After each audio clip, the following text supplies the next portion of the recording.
दोस्तों नमस्कार। दोस्तों मैं बिमल शाही आप सभी लोगों का अपने चैनल में स्वागत करता हूं और उम्मीद करता हूं कि आप लोग सब लोग स्वस्थ होंगे एवं मस्त होंगे। सभी राष्ट्रवादियों सनातनियों से ये निवेदन रहेगा कि आप लोग मेरे चैनल को सब्सक्राइब कर लीजिए और वीडियो को लाइक एवं शेयर भी कीजिए। दोस्तों आज हम लोग बात करने वाले राहुल गांधी के बारे में। जी हाँ दोस्तों, जैसा कि आप लोग सब जानते हैं कि राहुल गांधी के ऊपर एक मानहानि का केस चल रहा है और ये मानहानि का केस हुआ है राहुल गांधी के उस वक्तव्य को लेकर जिसमें उन्होंने सेना के बारे में कहा था कि भारत की सेना को चाइना की सेना ने पीट दिया है। इसके ऊपर लखनऊ में एक की बेंच में एक उनके खिलाफ मानहानि की याचिका दाखिल की गई थी। उसके बाद सुप्रीम कोर्ट में राहुल गांधी के वकील अभिषेक मनु सिंह भी उस मुकदमे को खारिज करने के लिए पहुंचे थे। हालांकि सुप्रीम कोर्ट ने उस मुकदमे पर स्टे लगा दिया है, लेकिन उन्होंने राहुल गांधी से कुछ सवाल पूछे हैं और उन्होंने राहुल गांधी के ऊपर कुछ टिप्पणियां भी की हैं। तो सुप्रीम कोर्ट ने पूछा है कि आप जो कहते फिरते हैं कि चाइना ने हमारे 2000 स्क्वायर किलोमीटर की जमीन पर कब्जा कर लिया है, इसके पास आपका क्या प्रमाण है? क्या आप वहां पर जमीन नापने के लिए गए थे? क्या आपके पास कब्जे का कोई दस्तावेज है? इस तरह के टिप्पणी सुप्रीम कोर्ट ने राहुल गांधी के वकील अभिषेक मनु सिंघवी से पूछा है। उन्होंने ये कहा कि आप ये सब मुद्दा संसद में क्यों नहीं उठाते हैं? आप अपोजिशन के लीडर हैं, आप बाहर में सोशल मीडिया पर मीडिया के बीच में जाकर ये सारी बातें कहते हैं जिसके ऊपर आपके पास कोई तथ्य नहीं है, कोई प्रमाण नहीं है, हवाबाजी में आप बात करते हैं। इससे बेहतर होता कि आप संसद में जाकर अपनी बात कहें ताकि आपकी बात रिकॉर्ड पर भी आ सके। उसके बाद सुप्रीम कोर्ट ने एक महत्वपूर्ण टिप्पणी की है। उन्होंने कहा कि अगर आप सच्चे भारतीय होते तो ऐसा नहीं कहते। तो दोस्तों ये जो पॉइंट है ये सबसे ज्यादा राहुल गांधी के ऊपर चोट करता है कि अगर आप सच्चे भारतीय होते तो ऐसा नहीं कहते। दोस्तों बिल्कुल सही कहा सुप्रीम कोर्ट ने। कोई भी सच्चा भारतीय होता तो अपने देश के बारे में इस तरह की बात नहीं करता। दोस्तों 1962 में चाइना ने हमारे जमीन पर कब्जा किया था, ये बात सत्य है। उसी जमीन को लेकर जवाहरलाल नेहरू ने कहा था कि ये जमीन तो कंकड़ पत्थर है, इसके ऊपर तो कुछ भी नहीं है, ये चाइना अगर ले गया है तो ले जाने दो। तो राहुल गांधी के मन में ये हमेशा से कुंठा रही है कि जो उनके पूर्वज के समय में जो हुआ है, अगर वैसा ही कुछ इंसिडेंट जो अभी की प्रेजेंट में जो सरकार है उनके टाइम में अगर ये हो जाए तो कम से कम ये अब उनके पूर्वजों को लोग गाली नहीं देंगे।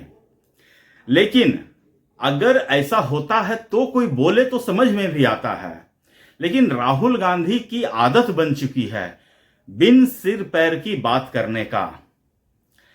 अभी आप देख लीजिए, उन्होंने एक वकीलों के कॉन्फ्रेंस को संबोधित कर रहे थे। वहां पर उन्होंने स्वर्गीय अरुण जेटली के बारे में कहा कि जब मोदी सरकार ने किसान बिल लाया तो उन्होंने अरुण जेटली को मेरे पास भेजा। अरुण जेटली मेरे पास आते हैं और कहते हैं कि अगर तुम किसान बिल का विरोध करना नहीं छोड़े तो हम तुम्हारे खिलाफ एक्शन लेंगे। और राहुल गांधी ने तब उनसे कहा कि शायद आप जानते नहीं हैं कि आप किससे बोल रहे हैं। क्यों भाई, तुम इस इलाके के बहुत बड़े गुंडे हो क्या? तुम्हारी हैसियत क्या है?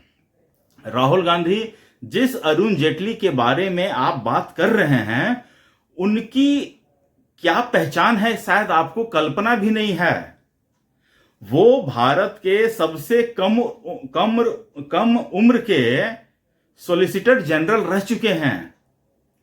आपको पता है ये कितनी बड़ी उपलब्धि है? आप आज 52 साल के हो गए हैं, किसी भी संवैधानिक पद को आपने एक्सेप्ट नहीं किया है। इस बार गलती से कैसे एलओपी बन गए हैं पता नहीं। अरुण जेटली एक ऐसे नेता हैं जिनकी स्वीकार्यता अक्रॉस द पार्टी लाइंस है। उनके विरोधी भी अरुण जेटली के खिलाफ बोलने से पहले 5 बार सोचते हैं। आप देख लीजिए अपने इंडिया अलायंस के साथी अरविंद केजरीवाल को, उन्होंने जब कांग्रेस के नेताओं के ऊपर आरोप लगाए तो उन्होंने सोचा कि 1-2 आरोप अरुण जेटली के ऊपर भी लगा देते हैं, तो उन्होंने अरुण जेटली के ऊपर भी भ्रष्टाचार का आरोप लगा दिया और अरुण जेटली ने तुरंत मानहानि का केस किया अरविंद केजरीवाल के ऊपर।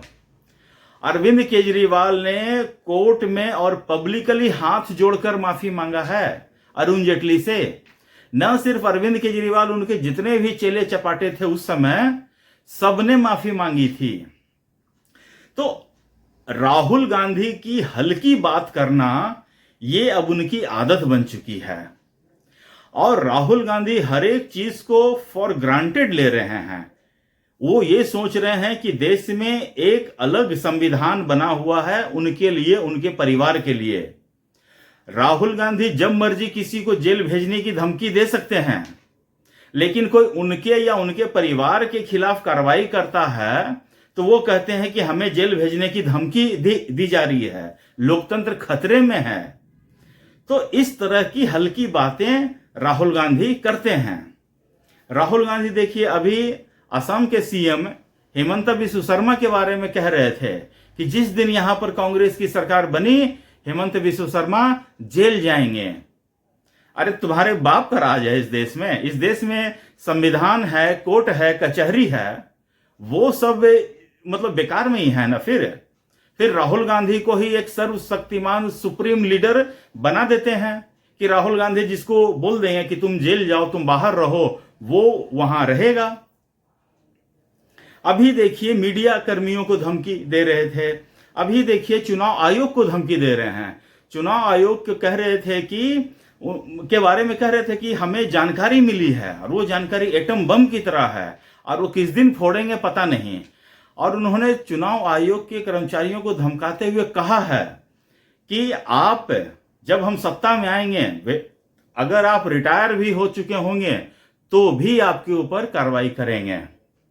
तो ऐसा है राहुल गांधी का जलाले जलवा कि वो अभी कुछ नहीं है, आने वाले भविष्य में कुछ बनेंगे तो भी लोगों को नहीं छोड़ेंगे और खुद हर एक मामले पर बेल पर बाहर हैं। चाहे वो नेशनल हेराल्ड का मामला हो और अन्य 2-3 मामले हैं, उनमें सब में राहुल गांधी बेल पे चल रहे हैं। और राहुल गांधी ये है कि उनके ऊपर कितनी भी सख्त टिप्पणी की जाए, राहुल गांधी की चमड़ी हो चुकी है मोटी, उसके ऊपर किसी भी चीज का प्रभाव पड़ता ही नहीं है। अभी दोस्तों संसद में चल रहा है, मुद्दा चल रहा है। नरेंद्र मोदी को घेरने के चक्कर में ऑपरेशन सिंदूर पर चर्चा हुई। चर्चा के समय वो पूरे सदन से बाहर रहे या ऐसे बैठे हुए हैं कि मानो कि ये पूरा देश जो है उनके पिता की खरीदी हुई संपत्ति है। तो दोस्तों राहुल गांधी का व्यवहार दिन प्रतिदिन और भी खराब होते जा रहा है। लोग कहते हैं ना कि नेता जब थोड़ा सा मैच्योर होता है तो उसमें गंभीरता आती है, थोड़ी सी मैच्योरिटी आती है, लेकिन राहुल गांधी बिल्कुल इसके उलट चल रहे हैं। उनके ऊपर उम्र का कोई प्रभाव ही नहीं पड़ रहा है। वो जितना बदतमीज पहले थे अब उनसे ज्यादा बदतमीज और खतरनाक बन गए हैं। और सुप्रीम कोर्ट की टिप्पणी से उनके वकील शर्मसार होते हैं, लेकिन पता नहीं राहुल गांधी को शर्मिंदगी महसूस होती है या भी नहीं। सावरकर मामले में भी सुप्रीम कोर्ट ने उनके ऊपर यही बात कहा था कि सावरकर के जैसा होने में आपको 50 साल लगेंगे। और देखिए महाराष्ट्र का चुनाव में शरद पवार ने उनसे स्पेसिफिकली कहा था कि ये महाराष्ट्र है, यहां पर आप सावरकर के बारे में एक शब्द नहीं बोलेंगे। तो महाराष्ट्र के चुनाव तक राहुल गांधी चुपचाप रहे, सावरकर के ऊपर एक टिप्पणी नहीं की। लेकिन जैसे ही चुनाव खत्म हुआ फिर से सारे लोग सावरकर के पीछे पड़ गए हैं। मैं यहां से एक बात और कहता हूं कि राहुल गांधी, तुम ये जन्म क्या, अगले 5 जन्म भी ले लो तो सावरकर के पैर के धूल के बराबर भी तुम नहीं हो पाओगे। ना तुम में इतनी काबिलियत है कि तुम अरुण जेटली जैसे स्टेचर के आदमी के बारे में तुम बोल सको, और ना तुम में इतनी काबिलियत है कि हेमंत विश्व शर्मा जैसे मेहनत करके अपने दम पर असम के सीएम के पोस्ट पर पहुंचे हैं। तो तुम जिसके बारे में टिप्पणियां करते हो, कभी उनका स्टेटस तो देख लो, कभी उनका कद तो देख लो कि उनका कद क्या है, उसके बाद बात करो, कुछ बोलो तो समझ में भी आता है। बाकी तुम्हें बचाने के लिए हम जानते हैं कि n नंबर ऑफ वकील खड़े हैं जो दिन रात तुम्हारे लिए सुप्रीम कोर्ट में एक कर सकते हैं, लेकिन कहते हैं ना कि कभी ना कभी तो ऊंट पहाड़ के नीचे आता ही है।